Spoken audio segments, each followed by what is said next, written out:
Viewers welcome back in our programme जी रार साहब ਹੁਣ ਆਪਾਂ ਲਾਵਾਂਗੇ ਆਪਣੇ ਦੋ ਦਰਸ਼ਕਾਂ ਦੇ ਜੋ ਫੇਸਬੁੱਕ ਮੈਸੇਜ ਨੇ ਉਹ ਸਾਡੇ ਦੋਨਾਂ ਸੈਗਮੈਂਟ ਤੇ ਕਾਫੀ ਸਾਰੇ ਫੇਸਬੁੱਕ ਮੈਸੇਜ ਨੇ ਅਸੀਂ ਸਭ ਦਾ ਬਹੁਤ ਸ਼ੁਕਰੀਆ ਅਦਾ ਕਰਦੇ ਹਾਂ। ਸਾਡੇ ਪਹਿਲੇ ਸੈਗਮੈਂਟ ਤੇ ਹਰਮੇਲ ਸਿੰਘ ਜੀ ਸਾਨੂੰ ਲਿਖਦੇ ਨੇ ਇੰਗਲੈਂਡ ਵਾਲੇ ਪੈ ਗਏ ਥੈਚਰ ਦੇ ਰਾਹ ਤੇ।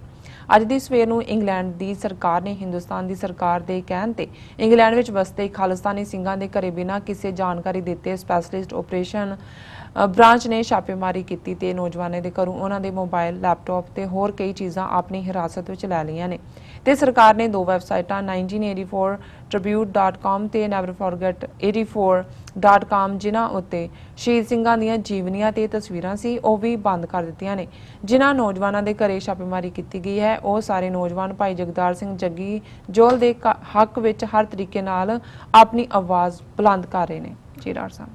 ਅਸੀਂ ਕੱਲ ਦੇ ਪ੍ਰੋਗਰਾਮ 'ਚ ਇਸ ਖਬਰ ਨੂੰ ਔਰ ਬ੍ਰਿਟਿਸ਼ ਸਿੱਖ ਫੈਡਰੇਸ਼ਨ ਦੇ ਹਵਾਲੇ ਨਾਲ ਉਹਨਾਂ ਦੇ ਰਿਐਕਸ਼ਨ ਨੂੰ ਵੀ ਡਿਸਕਸ ਕੀਤਾ ਸੀ। ਅਜੇ ਅਸੀਂ ਹੋਰ ਡਿਟੇਲਸ ਦੇ ਇੰਤਜ਼ਾਰ ਵਿੱਚ ਹਾਂ ਔਰ ਆਉਣ ਵਾਲੇ ਦਿਨਾਂ 'ਚ ਅਸੀਂ ਸਿੱਖ ਫੈਡਰੇਸ਼ਨ ਯੂਕੇ ਦੇ ਕਾਰਕੁਨਾਂ ਦੇ ਨਾਲ ਗੱਲਬਾਤ ਕਰਾਂਗੇ TV 84 ਤੇ ਵੀ ਕਿ ਇਹ ਕੀ ਹੈ। ਪਰ ਜ਼ਾਹਰ ਹੈ ਵੀ ਇਹ ਬਿਲਕੁਲ ਠੀਕ ਕਿਹਾ ਵੀਰ ਹਰਮੇਲ ਸਿੰਘ ਹੋਰਾਂ ਨੇ ਕਿ ਇਹੀ ਕੁਛ ਮਾਰਗਰਟ ਥੈਚਰ ਨੇ ਫਰਵਰੀ 84 'ਚ इंदिरा गांधी के कहने ते कीता सी और यही थेरेसा मे नहीं तो इंग्लैंड च रहिंदे आ फ्रीडम ऑफ एक्सप्रैशन की गल करने वाले पीसफुली और ये ज़ाहरा तौर के उत्ते अजीत डोवल जिहड़ा उत्थे भी गेड़ा दे रहा इत्थे भी है ये उन्हां दा दबाव है जिन्हां नूं खुश करने दे लई इंडिया नूं क्योंकि रेफरेंडम 2020 की रैली और उस तो पहला जिहड़ा भारत के आज़ादी दिन के मौके उन्होंने झंडे लाने तो बाद इंडियन गवर्नमेंट जी है reactive business deal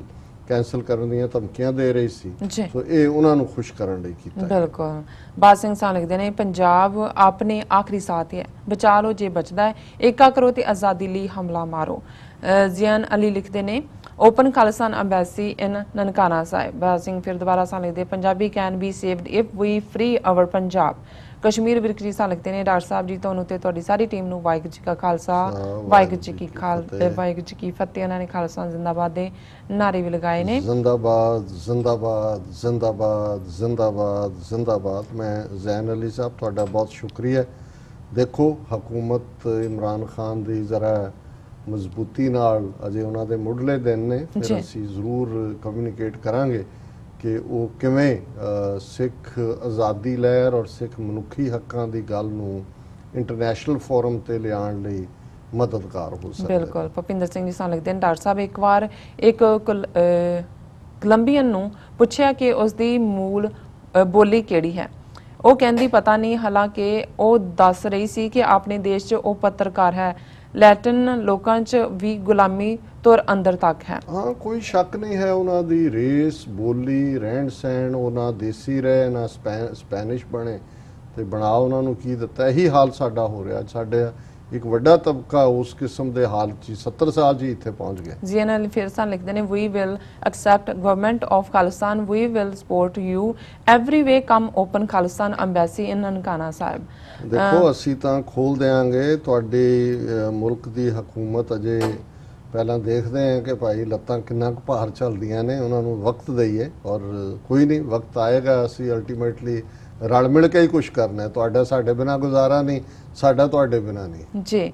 Balwinder Singh चट्टा सानू लिखते हैं डॉक्टर साहब and Neelam Kaur thank you very much at least hour in a day we hear some good knowledge for our life. Dr. Saab, Sikh has only solution is Khalistan to live free and prosperous life. Khalistan Zindabad. Thanks.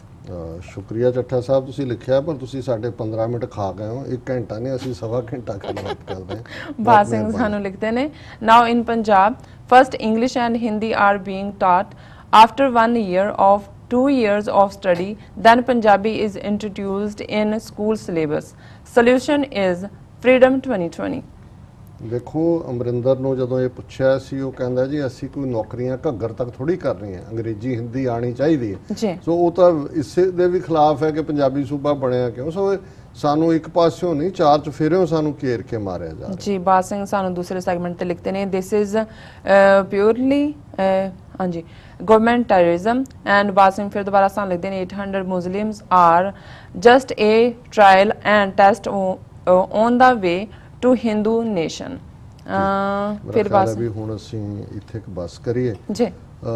Cricket match ਅੱਜ ਪਹਿਲਾਂ ਬੜੀ hype create ਕੀਤੀ ਹੋਈ ਸੀ, ਭਾਰਤ ਪਾਕਿਸਤਾਨ ਔਰ ਇਹ ਜਿਹੜੀ ਹੈ series ਚੱਲ ਰਹੀਆਂ ਨੇ ਏਸ਼ੀਆ ਕ੍ਰਿਕਟ ਕੱਪ ਦੀਆਂ ਜੀ, ਉਸ ਦੇ ਵਿੱਚ ਮੇਰਾ ਨਾ ਤਾਂ ਕੋਈ ਇੰਟਰਸਟ ਹੈ, ਔਰ ਜਿਵੇਂ ਅਸੀਂ ਸਾਮਰਾਜਵਾਦ ਦੀ ਗੱਲ ਕੀਤੀ ਹੈ, ਕ੍ਰਿਕਟ ਵੀ ਉਸ ਲੈਗੇਸੀ ਚੋਂ ਹੀ ਨਿਕਲਿਆ ਜਿਹੜਾ ਕਿ ਬ੍ਰਿਟਿਸ਼ ਬਸਤੀਵਾਦ ਹੈ, ਔਰ ਉਹਨਾਂ ਦੀ ਗੇਮ ਉਹਨੂੰ ਜਿਹਨੇ ਵੀ ਗੁਲਾਮ ਸਟੇਟਾਂ ਉਹਨਾਂ ਨੇ ਪਿਕ ਕੀਤਾ ਔਰ ਇੱਕ ਦੂਜੇ ਦੇ ਮਾਰਨ ਤੱਕ ਜਾਣ ਵਾਲੇ ਜਿਹੜੀ ਹਾਲਾਤ ਕ੍ਰੀਏਟ ਕੀਤੇ ਹੋਏ ਨੇ। ਪਰ ਮੈਂ ਫਿਰ ਵੀ ਇਸ ਖਬਰ ਨੂੰ ਇਸ ਲਈ ਪਿਕ ਕੀਤਾ ਕਿਉਂਕਿ ਇਹਨਾਂ ਦੇ ਮੀਡੀਆ 'ਚ ਖਬਰ ਸੀ, fearing trolls Sania Mirza takes time off social media ahead of India Pak match.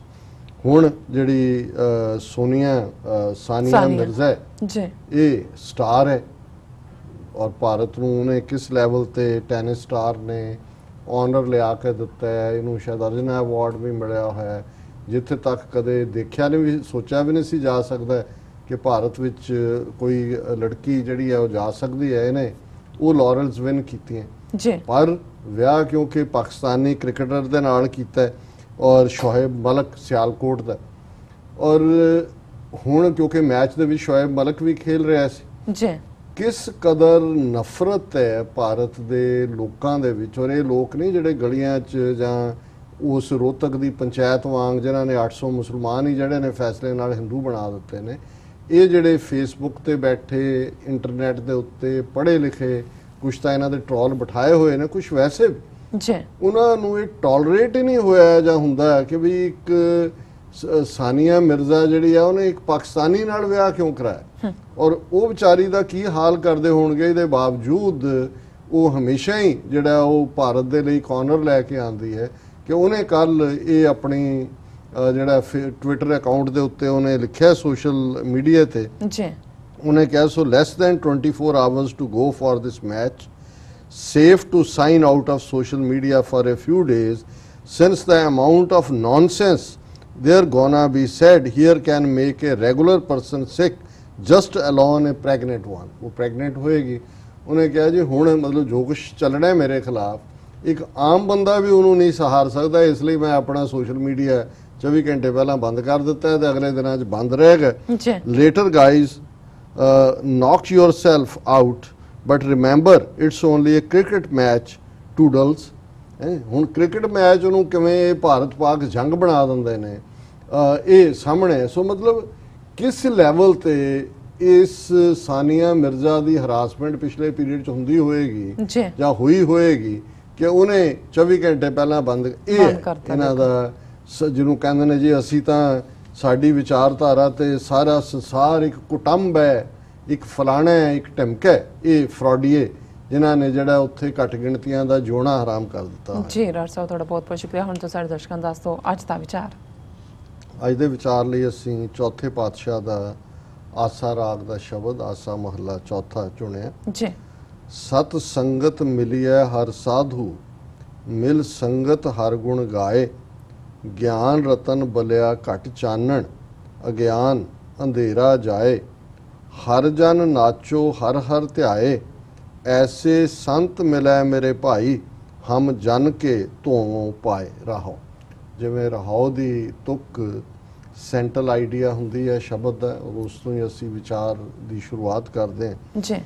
ਹੁਣ ਇਸ ਤੋਂ ਉੱਪਰਲੇ ਸ਼ਬਦ ਦੇ ਵਿੱਚ ਜਿਹੜੀ ਅਸੀਂ ਪਿਛਲੇ ਹਫਤੇ ਵਿਚਾਰ ਕੀਤੀ ਇਹ ਸੀ ਕਿ ਕਿਵੇਂ ਰੱਬ ਨੂੰ ਰਿਝਾਣ ਦੇ ਨਾਂ ਥੱਲੇ ਪਰ ਅਸਲ 'ਚ ਰੋਟੀਆਂ ਕਾਰਨ ਪੂਰੇ ਤਾਲ ਆਪ ਪਛਾੜੇ ਧਰਤੀ ਨਾਲ, ਕਿ ਕਿਵੇਂ ਜਿਹੜਾ ਉੱਡ ਡਰਾਵਾ ਝਾਟੈ ਪਾਏ ਵੇਖੈ ਲੋਕ ਹੱਸੇ ਘਰ ਜਾਏ, ਜਿਹੜੀ ਰਾਸ ਲੀਲਾ ਰਾਮ ਲੀਲਾ ਨੱਚਣਾ ਭਗਤੀਆਂ ਦਾ ਇਹ ਕਿਵੇਂ ਨਾਚ ਨੂੰ ਰੱਬ ਦੇ ਨਾਲ ਜੋੜ ਕੇ ਔਰ ਉਸ ਕਿਸਮ ਦਾ ਰੋਟੀਆਂ ਕਾਰਨ ਪੂਰੇ ਤਾਲ ਵਾਲਾ ਬਣਾਇਆ ਸੀ। ਔਰ ਇਸ ਸ਼ਬਦ 'ਚ ਚੌਥੇ ਪਾਤਸ਼ਾਹ ਫਰਮਾਉਂਦੇ ਨੇ ਹਰ ਜਨ ਨਾਚੋ ਹਰ ਹਰ ਧਿਆਏ, ਕਿ ਹੇ ਰੱਬ ਦੇ ਬੰਦਿਓ ਜਦੋਂ ਤੁਸੀਂ ਰੱਬ ਨੂੰ ਯਾਦ ਕਰਦੇ ਹੋ, ਰੱਬ ਨੂੰ ਆਪਣੇ ਧਿਆਨ ਅੰਦਰ ਲਿਆਉਂਦੇ ਹੋ ਤੇ ਤੁਹਾਡੀ ਮਾਨਸਿਕ ਅਵਸਥਾ ਤੁਹਾਡੀ ਰੂਹ ਉਹਨਾਂ ਆਨੰਦ ਦੀਆਂ ਲਹਿਰਾਂ ਦੇ ਵਿੱਚ ਹੁੰਦੀ ਹੈ ਕਿ ਮਾਨੋ ਤੁਹਾਡਾ ਸਾਰਾ ਵਜੂਦ ਨੱਚ ਰਿਹਾ, ਤੁਹਾਨੂੰ ਪੈਰ ਮਾਰ ਕੇ ਹੱਥ ਮਾਰ ਕੇ ਮਿੱਟੀ ਦੇ ਵਿੱਚ ਔਰ ਦੂਜਾ ਜਿਹੜਾ ਉਹ ਨੱਚਣ ਦੀ ਲੋੜ ਨਹੀਂ ਹੈ ਜੋ ਇਹ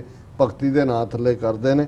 ਹਰ ਜਨ ਨਾਚੋ ਹਰ ਹਰ ਧਿਆਏ, ਐਸੇ ਸੰਤ ਮਿਲਹਿ ਮੇਰੇ ਭਾਈ, ਹਮ ਜਨ ਕੇ ਧੋਵੋਂ ਪਾਏ। ਕਿ ਮੈਨੂੰ ਇਸ ਕਿਸਮ ਦੇ ਰੱਬ ਦੇ ਪਿਆਰੇ ਮਿਲਣ ਕਿ ਮੈਂ ਉਹਨਾਂ ਦੇ ਪੈਰ ਧੋਵਾਂ, ਉਹਨਾਂ ਦੇ ਪੈਰਾਂ 'ਚ ਬੈਠ ਕੇ ਮੈਂ ਉਹਨਾਂ ਤੋਂ ਗਿਆਨ ਲਵਾਂ। ਔਰ ਸਤ ਸੰਗਤ ਮਿਲੀ ਹੈ ਹਰ ਸਾਧੂ, ਮਿਲ ਸੰਗਤ ਹਰ ਗੁਣ ਗਾਏ। ਕਿ ਜਦੋਂ ਅਸੀਂ ਸਤ ਸੰਗਤ ਦੇ ਵਿੱਚ ਬੈਠਦੇ ਹਾਂ, ਰੱਬ ਦੇ ਪਿਆਰ ਦੀਆਂ ਗੱਲਾਂ ਕਰਨ ਵਾਲਿਆਂ ਦੀ ਸੰਗਤ 'ਚ ਹੁੰਦੇ ਤੇ ਉੱਥੇ ਅਸੀਂ ਮਿਲ ਸੰਗਤ ਹਰ ਗੁਣ ਗਾਏ। ਉਸ ਸਾਥ ਦੇ ਵਿੱਚ ਹੀ ਰੱਬ ਦੀ ਯਾਦ, ਰੱਬ ਦੇ ਗੁਣਾਂ ਦਾ ਗਾਇਨ ਕੀਤਾ ਜਾਂਦਾ ਹੈ। ਔਰ ਉਸ ਦਾ ਕੀ ਫਾਇਦਾ ਹੁੰਦਾ ਹੈ? ਗਿਆਨ ਰਤਨ ਬਲਿਆ ਘਟ ਚਾਨਣ। ਕਿ ਘਟ ਹਿਰਦੇ ਦੇ ਅੰਦਰ ਗਿਆਨ ਦਾ ਜੂਲ, ਰਤਨ ਰੂਪੀ ਜਿਹੜਾ ਚਾਨਣ ਹੈ ਉਹ ਬਲ ਪੈਂਦਾ। ਹੁਣ ਜਦੋਂ ਅਸੀਂ ਈਵਨ ਬੇਸ਼ੱਕ ਵਿਆਹ ਵੇਲੇ ਤਾਂ ਲਾਵਾਂ ਤੋਂ ਬਾਅਦ ਸਮਝਦੇ ਨੇ ਜੀ ਮੁੰਡੇ ਕੁੜੀ ਦੇ ਵਿਆਹ ਦਾ ਪੜ੍ਹ ਦਿੱਤਾ ਹੈ ਕਿ ਵਿਆਹ ਹੋਆ ਮੇਰੇ ਬਾਬਲਾ। ਹੁਣ ਇਹ ਕਿ ਵਿਆਹ ਹੋਆ ਮੇਰੇ ਬਾਬਲਾ, ਗੁਰਮੁਖੇ ਹਰ ਪਾਇਆ, ਅਗਿਆਨ ਅੰਧੇਰਾ ਕੱਟਿਆ, ਗੁਰ ਗਿਆਨ ਪ੍ਰਚੰਡ ਬੁਲਾਇਆ। ਕਿ ਵਿਆਹ ਰੂਹ ਦਾ ਤੇ ਰੱਬ ਦਾ ਮੇਲ ਹੋਇਆ, ਅਗਿਆਨ ਦਾ ਹਨੇਰਾ ਕੱਟਿਆ ਗਿਆ ਤੇ ਗਿਆਨ ਦਾ ਜਿਹੜਾ ਚਾਨਣ ਹੈ ਦਿਲ ਦੇ ਅੰਦਰ ਪ੍ਰਚੰਡ ਵਿਦ ਇੰਟੈਂਸਿਟੀ ਜਿਹੜਾ ਹੈ ਉਹ ਬਲ ਪਿਆ। ਤੇ ਇੱਥੇ ਗਿਆਨ ਰਤਨ ਬਲਿਆ ਘਟ ਚਾਨਣ। ਕਿ ਇਹ ਗਿਆਨ ਦਾ ਜੂਲ ਰਤਨ ਦਿਲ ਦੇ ਅੰਦਰ ਰੱਬ ਦੇ ਪਿਆਰਿਆਂ ਦੀ ਸੰਗਤ ਵਿੱਚ, ਰੱਬ ਦੀ ਯਾਦ ਦੇ ਵਿੱਚ ਬਲ ਪਿਆ, ਅਗਿਆਨ ਅੰਧੇਰਾ ਜਾਏ। ਤੇ ਜਿਹੜਾ ਅਗਿਆਨਤਾ ਦਾ, ਇਗਨੋਰੈਂਸ ਦਾ ਹਨੇਰਾ ਜਿਸ ਨੇ ਮੇਰੀ ਰੂਹ ਨੂੰ ਘੇਰਿਆ ਹੋਇਆ ਸੀ ਉਹ ਹਨੇਰਾ ਛੱਟ ਗਿਆ ਔਰ ਗਿਆਨ ਦਾ ਜਿਹੜਾ ਚਾਨਣ ਹੈ ਉਹ ਜਿਹੜਾ ਉਹ ਬਲ ਪਿਆ। ਹਰ ਹਰ ਨਾਮ ਜਪੋ ਮਨ ਮੇਰੇ, ਅਨ ਦਿਨ ਹਰ ਲਿਵ ਲਾਏ, ਜੋ ਇੱਛੋ ਸੋਈ ਫਲ ਪਾਵੋ, ਫਿਰ ਭੂਖ ਨਾ ਲਾਗੇ ਆਏ। ਕਿ ਹੇ ਮੇਰੇ ਮਨ, ਹਰ ਹਰ ਨਾਮ ਜਪੋ ਮਨ ਮੇਰੇ। ਉਸ ਵਾਹਿਗੁਰੂ ਦੇ ਨਾਮ ਨੂੰ ਜਿਹੜਾ ਗਿਆਨ ਨੂੰ ਕੱਟ ਕੇ ਗਿਆਨ ਦੇ ਚਾਨਣ ਨੂੰ ਬਾਲਦਾ ਹੈ, ਉਸ ਨੂੰ ਹਮੇਸ਼ਾ ਯਾਦ ਰੱਖ, ਜਪ ਅਨ ਦਿਨ ਸਵੇਰ ਸ਼ਾਮ ਹਮੇਸ਼ਾ ਉਸ ਵਾਹਿਗੁਰੂ ਦੇ ਨਾਲ ਆਪਣਾ ਧਿਆਨ ਲਾ ਕੇ ਰੱਖੋ। ਤੇ ਇਸ ਦਾ ਕੀ ਪ੍ਰਤਾਪ ਹੋਏਗਾ? ਜੋ ਇੱਛੋ ਸੋਈ ਫਲ ਪਾਵੋ, ਫਿਰ ਭੂਖ ਨਾ ਲੱਗੇ ਆਏ। ਕਿ ਜਦੋਂ ਰੱਬ ਦੀ ਯਾਦ, ਰੱਬ ਦੇ ਪਿਆਰ ਦੀ ਗੱਲ ਅੰਦਰ ਵਸ ਜਾਂਦੀ ਹੈ ਤੇ ਫਿਰ ਹੋਰ ਕੋਈ ਭੁੱਖ ਨਹੀਂ ਰਹਿੰਦੀ। ਸਿਰਫ ਤੇ ਸਿਰਫ ਉਹਦੀ ਯਾਦ ਦੀ ਜਿਹੜੀ ਹੈ ਉਸ ਦੇ ਨਾਲ ਹੀ ਆਨੰਦ ਦੇ ਨਾਲ ਅੰਦਰ ਭਰ ਜਾਂਦਾ ਹੈ। ਆਪੇ ਹਰ ਅਪਰੰਪਰ ਕਰਤਾ, ਹਰ ਆਪੇ ਬੋਲ ਬੁਲਾਏ, ਸੇਈ ਸੰਤ ਭਲੇ ਤੁਧ ਭਾਵੇਂ, ਜਿਨ ਕੀ ਪਤ ਪਾਵੈ ਥਾਏ। ਕਿ ਆਪੇ ਹੀ ਸਤਿਗੁਰੂ ਨਿਰੰਕਾਰ ਅਪਰੰਪਰ ਕਰਤਾ, ਜਿਸ ਦਾ ਪਾਰਾਵਾਰ ਨਹੀਂ ਪਾਇਆ ਜਾ ਸਕਦਾ, ਹਰ ਚੀਜ਼ ਨੂੰ ਬਣਾਉਣ ਵਾਲਾ ਹੈ, ਕ੍ਰੀਏਟਰ ਹੈ। ਔਰ ਜੋ ਅਸੀਂ ਬੋਲਦੇ ਵੀ ਹੈ ਉਹ ਉਸ ਦੀ ਰਹਿਮਤ ਦੇ ਨਾਲ ਹੀ ਉਹ ਜੋ ਅਸੀਂ ਉਹ ਚਾਹੁੰਦਾ ਹੈ, ਹਰ ਆਪੇ ਬੋਲ ਬੁਲਾਏ, ਸੇਈ ਸੰਤ ਭਲੇ ਤੁਧ ਭਾਵੇਂ। ਕਿ ਉਹੀ ਸੰਤ ਕਹਾਣ ਦਾ ਹੱਕਦਾਰ ਹੈ, ਉਹੀ ਭਲਾ ਸੰਤ ਬਣ ਸਕਦਾ ਹੈ ਜਿਹੜਾ ਤੈਨੂੰ ਕਬੂਲ ਹੋਏ, ਤੁਹਾਨੂੰ ਭਾਵੇ ਹੈ ਵਾਹਿਗੁਰੂ, ਜਿਨ ਕੀ ਪਤ ਪਾਵੈ ਥਾਂ। ਔਰ ਉਹੀ ਨੇ ਜਿਹੜੇ ਤੁਹਾਨੂੰ ਕਬੂਲ ਹੋਣਗੇ, ਉਹੀ ਪਤਵਾਨ ਹੋਣਗੇ, ਉਹੀ ਤੁਹਾਡੇ ਜਿਹੜੇ ਆ ਘਰ 'ਚ ਕਬੂਲ ਹੋਣਗੇ। ਤੇ ਅਖੀਰ 'ਚ ਗੁਰੂ ਸਾਹਿਬ ਫਰਮਾਉਂਦੇ ਨੇ, ਨਾਨਕ ਆਖ ਨਾ ਰਾਜੈ ਹਰ ਗੁਣ, ਜਿਉਂ ਆਖੈ ਤਿਉਂ ਸੁਖ ਪਾਏ, ਭਗਤ ਭੰਡਾਰ ਦੀਏ ਹਰ ਆਪਣੇ, ਗੁਣ ਗਾਹਕ ਵਣਜ ਲੈ ਜਾਏ। ਚੌਥੇ ਪਾਤਸ਼ਾਹ ਫਰਮਾਉਂਦੇ ਨੇ ਕਿ ਮੈਂ ਵਾਹਿਗੁਰੂ ਦੇ ਗੁਣ ਗਾ ਗਾ ਕੇ ਰੱਜਦਾ ਹੀ ਨਹੀਂ ਹੈ, ਜਿੰਨਾ ਮੈਂ ਉਸ ਨੂੰ ਕਹਿੰਦਾ ਉਹਨਾਂ ਨੂੰ ਗਾਇਨ ਕਰਦਾ ਉਨਾ ਹੀ ਮੈਨੂੰ ਸੁਖ ਮਿਲਦਾ ਹੈ। ਭਗਤ ਭੰਡਾਰ ਦੀਏ ਹਰ ਆਪਣੇ, ਵਾਹਿਗੁਰੂ ਨੇ ਰਹਿਮਤ ਕਰਕੇ ਮੈਨੂੰ ਭਗਤੀ ਦਾ ਭੰਡਾਰਾ ਬਖਸ਼ਿਆ ਹੋਇਆ, ਗੁਣ ਗਾਹਕ ਵਣਜ ਲੈ ਜਾਏ। ਪਰ ਇਸ ਗੁਣ ਦਾ ਗਾਹਕ ਕੋਈ ਵਿਰਲਾ ਹੁੰਦਾ ਤੇ ਜਿਹੜਾ ਇਸ ਭਗਤ ਭੰਡਾਰ ਦੇ ਗੁਣ ਦਾ ਗਾਹਕ ਹੋਏਗਾ ਉਹ ਵਪਾਰ ਕਰ ਲਏਗਾ, ਵਣਜ ਲੈ ਜਾਏ। ਔਰ ਬਾਕੀ ਜਿਹੜੇ ਨੇ ਉਹ ਹਨੇਰੇ ਦੇ ਵਿੱਚ ਹੀ ਟੱਕਰਾਂ ਮਾਰਨਗੇ। ਇਹ ਅੱਜ ਦਾ ਵਿਚਾਰ ਜੀ। ਡਾਕਟਰ ਸਾਹਿਬ ਤੁਹਾਡਾ ਬਹੁਤ ਬਹੁਤ ਸ਼ੁਕਰੀਆ, ਤੁਸੀਂ ਅੱਜ ਦੇ ਅਹਿਮ ਇਸ਼ੂ ਤੇ ਅੱਜ ਦਾ ਵਿਚਾਰ ਸਾਡੇ ਦਰਸ਼ਕਾਂ ਨਾਲ ਸਾਂਝਾ ਕੀਤਾ। ਇਸ ਤਰ੍ਹਾਂ ਆਪਣੇ ਵਿਊਅਰਸ ਕੋਲ ਨੇ ਇਜਾਜ਼ਤ। ਵਿਊਅਰਸ, ਸਾਡੇ ਪ੍ਰੋਗਰਾਮ ਦਾ ਸਮਾਂ ਇੱਥੇ ਸਮਾਪਤ ਹੁੰਦਾ। ਤੁਸੀਂ ਆਪਣੀ ਰਾਏ ਤੇ ਸੁਝਾਅ ਸਾਨੂੰ ਭੇਜਣਾ ਭੁੱਲਣਾ ਸਾਡੇ ਇਸ ਪਤੇ ਤੇ SOS@tv84.tv ਤੇ ਅਸੀਂ ਆਪਣਾ ਪ੍ਰੋਗਰਾਮ ਲੈ ਕੇ ਫਿਰ ਦੁਬਾਰਾ ਹਾਜ਼ਰ ਹੋਵਾਂਗੇ। ਤਦ ਤੱਕ ਲਈ ਮੈਨੂੰ ਤੇ ਆਪਣਾ ਸੁਣਾ ਗਿਆ ਦਿਓ। ਦੇਖਦੇ ਰਹੋ TV84। ਬੁਲਾ ਦਿਓ ਫਤਿਹ। ਵਾਹਿਗੁਰੂ ਜੀ ਕਾ ਖਾਲਸਾ, ਵਾਹਿਗੁਰੂ ਜੀ ਕੀ ਫਤਿਹ।